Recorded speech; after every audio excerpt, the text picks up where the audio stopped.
Hello friends, जैसा कि आपको पता है कि नया कानून पूरे देश में चल रहा है और नए कानून के अंतर्गत कई सारे एफआईआर दर्ज हो रही हैं। उन एफआईआरों में कुछ दुविधा वाले प्रश्न हैं, जैसे कि अगर किसी महिला के साथ छेड़खानी होती है तो धारा 74 के अंतर्गत एफआईआर दर्ज होती है। पिछली वीडियो में मैं आपको पढ़ा चुका हूँ। अगर आपको वह जानकारी नहीं है तो आप पिछली वीडियो मेरी देख सकते हैं, लेकिन इस वीडियो में मैं पूरा डिटेल पढ़ाने वाला हूँ। तो धारा 74 के तहत एफआईआर होती है, लेकिन आप देखते होंगे बाद में धारा 64 बढ़ जाती है, मतलब बलात्कार की धारा बढ़े। मान लीजिए किसी महिला के साथ छेड़खानी होती है और बाद में देखा जाता है विवेचना के दौरान कि धारा बलात्कार की धाराएं बढ़ जाती है। ऐसा क्यों होता है? वो कौन से प्रोसीजर है जिसके बाद बलात्कार की धारा बढ़ा दी जाती है? हम इस वीडियो में आज यही डिस्कस करेंगे और आपको समझाएंगे कि किस प्रोसीजर से आपको छेड़खानी से बलात्कार की सज़ा में कन्वर्ट कर दिया जाता है और आपको सज़ा के लिए जेल में जाना पड़ता है। तो चलिए वीडियो को शुरू करते हैं। उसके पहले दोस्तों मैं बता दूं, उसके साथ साथ मैं बीएनएसएस की धारा 183 व 180 के बारे में भी बताऊंगा। तो कहीं मत जाइए, वीडियो के साथ लास्ट तक बने रहिए। दोस्तों, अगर आप चैनल पर नए हैं मेरे, तो प्लीज़ चैनल को सब्सक्राइब करना ना भूलें। सबसे पहले हम बात करेंगे धारा 74 के बारे में। पूरा क्रमबद्ध अध्ययन करेंगे, कहीं से भी कोई बात नहीं छूटेगी, आपको पूरा डिटेल में समझ में आने वाला है। धारा 74 कहता है बीएनएस का, यह बात करता है छेड़खानी के बारे में। किसी महिला की लज्जा भंग करने के आशय से अगर उस पर हमला आप करते हैं, छेड़खानी उससे करते हैं, तब धारा 74 के अंतर्गत आपको दोषी ठहराया जाएगा और आपके खिलाफ एफआईआर दर्ज की जाएगी। ठीक, यहाँ तक बात समझ में आई। अब किसी महिला के, चाहे लड़की हो चाहे किसी भी आयु की महिला हो, शादीशुदा महिला हो, धारा 74 छेड़खानी की लग गई। इसके साथ दो धाराएं और होती हैं, धारा 352, ये सब धमकी वगैरह की धारा होती है। तो मैं उसको नहीं पढ़ा रहा हूँ, उसको पिछली वीडियो में बता चुका हूँ।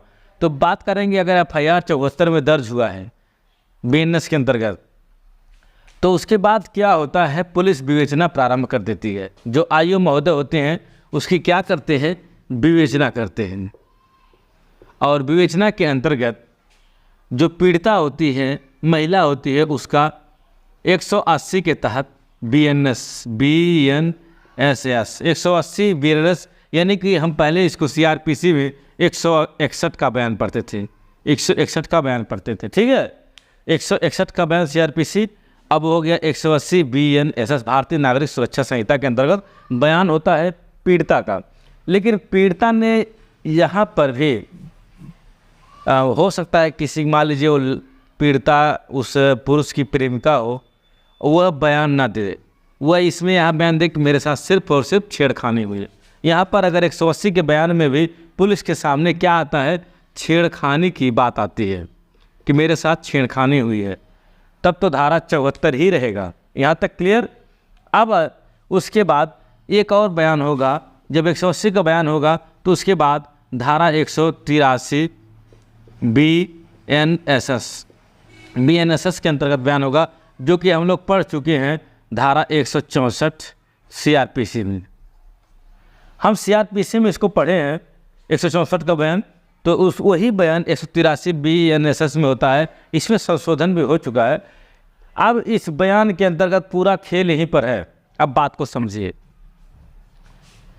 महिला को, उस महिला के साथ क्या हुआ है, अब यहीं पर पूरा डिसाइड होगा कि कौन सा सेक्शन बढ़ने वाला है, कौन सा सेक्शन घटने वाला है, और क्या मुकदमा ही समाप्त हो जाएगा। टोटल इसी पर निर्भर करता है।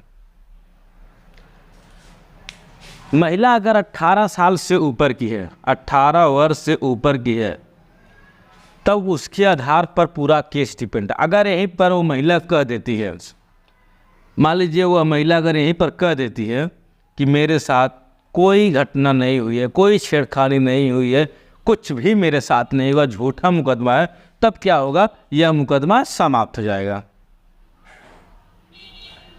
यही मजिस्ट्रेट के सामने, यह बयान किसके सामने होगा, मजिस्ट्रेट के सामने होगा। लेकिन मजिस्ट्रेट वो भी क्या होगी, महिला होगी, फीमेल मजिस्ट्रेट होगी।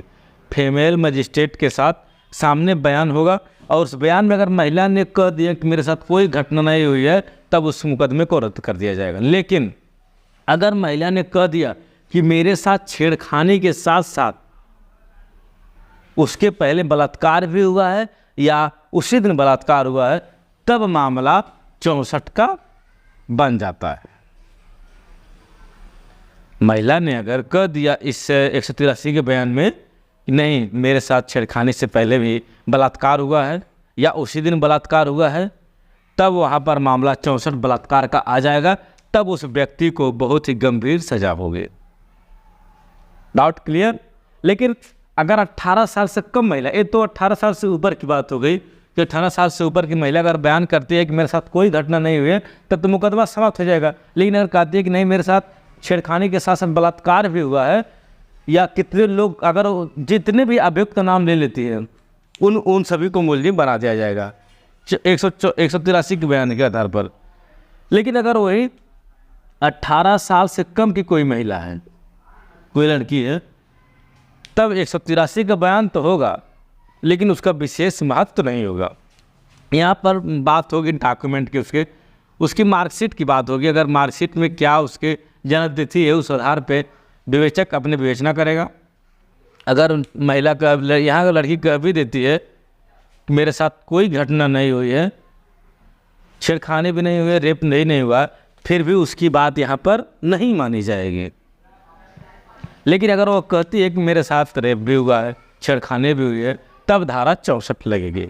यानी अगर वह घटना को साबित करती है, बढ़ा के कहती है छेड़खानी हुई है, बलात्कार हुआ है, तब भी उस बात को मानी जाएगी। लेकिन अगर कहती है मेरे साथ कोई घटना नहीं हुई है, मेरे साथ रेप नहीं हुआ है, मैं उसके साथ मर्जी से गई थी, उसके साथ मर्जी से मेरा संबंध बना है, तो उसकी बातों को नेगलेक्ट कर दिया जाएगा, नहीं माना जाएगा। कोई कन्फ्यूजन नहीं रह गया है, स्पष्ट हो गया होगा।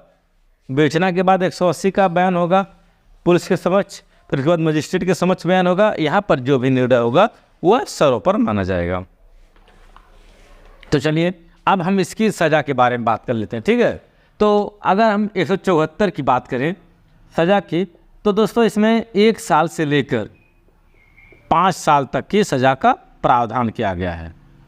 5 साल तक की सज़ा का प्रावधान किया गया है और साथ ही साथ जुर्माने से भी दंडित किया जा सकता है। दोस्तों यह संज्ञेय अपराध होता है और अजमानती अपराध होता है। अजमानती अपराध होते हैं, इनकी सुनवाई प्रथम श्रेणी का मजिस्ट्रेट करता है। प्रथम जुडिशियल मजिस्ट्रेट इसकी सुनवाई करता है। अब हम बात करेंगे धारा 64 जो कि बलात्कार की बात आती है। यहाँ पर बलात्कार हो गया तो धारा कहाँ है, धारा 64 यहाँ पर है। तो धारा 64 में दोस्तों 10 साल तक की सज़ा, 10 साल की सज़ा, वो भी क्या है, कठोर कारावास। कठोर कारावास से दंडित किया जाएगा। लेकिन अगर मामला और रेयर है तब वहाँ पर आजीवन कारावास भी हो सकता है। आजीवन कारावास की सज़ा भी हो सकती है, साथ ही साथ जुर्माने से भी दंडित किया जाएगा। अगर इसकी ट्रायल की बात करें तो इसका ट्रायल सेशन ट्रायल द्वारा होगा। सेशन ट्रायल होगा और यह गंभीर अपराध होते हैं, संज्ञेय अपराध होते हैं, समझौता योग्य अपराध नहीं होते हैं। तो बात समझ में आई, ये पूरा का पूरा प्रोसीजर आपको समझ में आया? समझ में आया तो ज़रूर आई टाइप करें, और किसी पर डाउट रहेगा तो आप कमेंट में करके मुझसे पूछ सकते हैं। समय निकाल कर मैं आपको पूरी की पूरी जानकारी दे दूंगा। चलिए फिलहाल आज की वीडियो में इतना ही, मिलेंगे किसी अन्य वीडियो में। अगर आप चैनल पर नए हैं तो प्लीज़ चैनल को जरूर सब्सक्राइब करिए।